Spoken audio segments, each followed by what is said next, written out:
झेप मराठी, आरसा महाराष्ट्राचा। आमदार अनुप अग्रवाल यांची धडाकेबाज कारवाई। मध्यरात्री बाजार समितीत केली छापेमारी। 11 गायींसह शेकडो गोवंशांना दिले जीवनदान।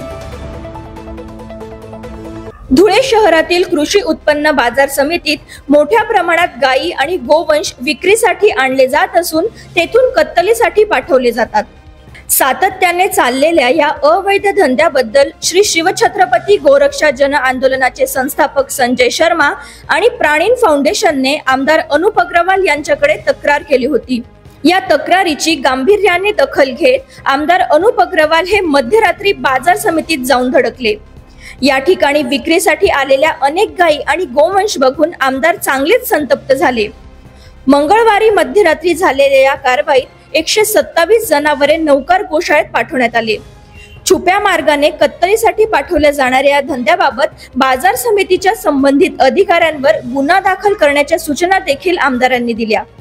विशेष म्हणजे बाजार समितीत खरेदी विक्रीसाठी आणण्यात येणाऱ्या प्रत्येक जनावराच्या कानाला बिल्ला असणे बंधनकारक असल्याचे आदेश आहेत। मात्र जिल्हाधिकाऱ्यांच्या आदेशाची या ठिकाणी पायमल्ली होत असल्याचे आढळून आले। गायी आणि गोवंशांच्या कत्तलीचा हा राजरोज चाललेला व्यापार बघून संतप्त झालेल्या आमदार अनुप भैया अग्रवाल यांनी सूत्रधाराला बेड्या ठोकण्यासह कठोर कारवाईचे आदेश दिले। यावेळी त्यांच्यासोबत हिरामण गवळी, भिकन वराडे, धीरज परदेशी, प्रणिल मंडलिक, भुराभाऊ माळी यांच्यासह अनेक गोरक्षक उपस्थित होते। अशाच वेगळ्या आणि ताज्या बातम्यांसाठी पाहत रहा झेप मराठी, आरसा महाराष्ट्राचा। संपादक प्राध्यापक अनिल चव्हाण, धुळे।